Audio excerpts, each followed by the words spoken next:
কলকাতা বিমানবন্দরে দুই ডানায় সংঘর্ষ লাগে এবং একটি বিমানের ডানার কিছুটা অংশ ভেঙে যায়, যেমনটা জানা যাচ্ছে ডিজিসিএ সূত্রে।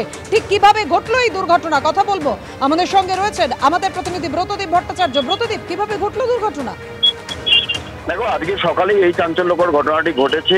ইন্ডিগোর একটি বিমান যেটা দারভাঙার জন্য যাওয়ার জন্য রানওয়ের দিকে যাচ্ছিল, সেটি রানওয়ের পথে যাওয়ার সময় আচমকা রানওয়ের আগে ট্যাক্সিওয়েতে এয়ার ইন্ডিয়া এক্সপ্রেসের আরেকটি বিমান যেটা চেন্নাই যাওয়ার কথা ছিল সেটি দাঁড়িয়ে ছিল।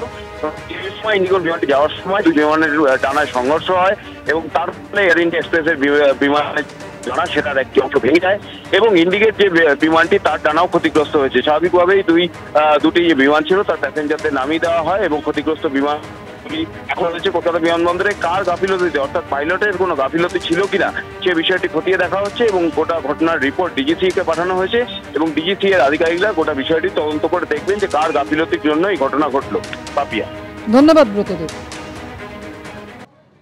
সন্দেশখালীতে প্রচারে নেমেছে তৃণমূল। বসিরহাট লোকসভা কেন্দ্রের অন্তর্গত সন্দেশখালী, এখানে তৃণমূল প্রার্থী হাজি নুরুল, তার উপরই ভরসা রেখেছে তৃণমূল।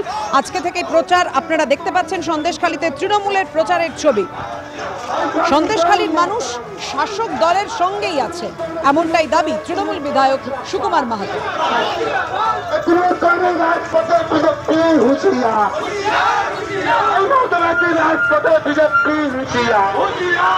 আমরা অনেকদিন বিচ্ছিন্ন ঘটনার সাক্ষী হয়েছি, সেখানে মানুষ একটু বিচ্ছিন্ন ছিলেন। আমরা সবাইকে একত্রিত করেছি, আগামী দিনে বুথ লেভেল মিটিং করে মানুষকে একত্রিত করে আরো বড় মিছিল হবে। আমরা প্রমাণ করব সরকারি তৃণমূলের ছিল। রেখাপত্র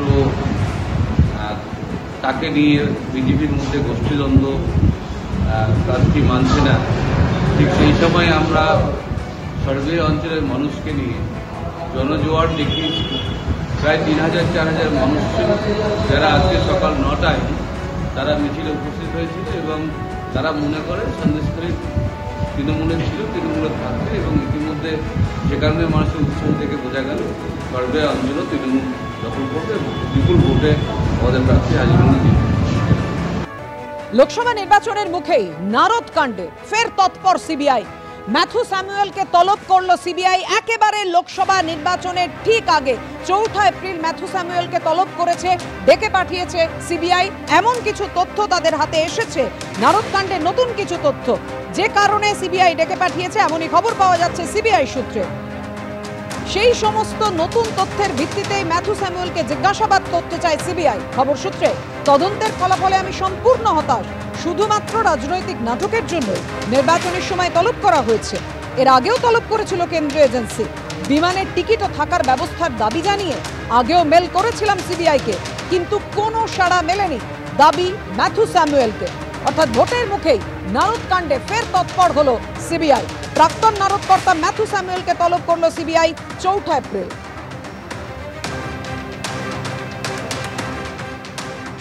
কিন্তু এতদিন চুপ করেছিল নির্বাচন আগে, সেটাকে আবার সেগুলোকে আবার হাওয়া দেওয়া হবে যাকে বলে। এতদিন চুপ করেছিল, এথিক্স কমিটির চেয়ারম্যান ছিল এল কে আডবাণী, কোনো একটা মিটিংও ডাকেনি, এখন আবার হাওয়া দেওয়ার ব্যবস্থা করা হবে।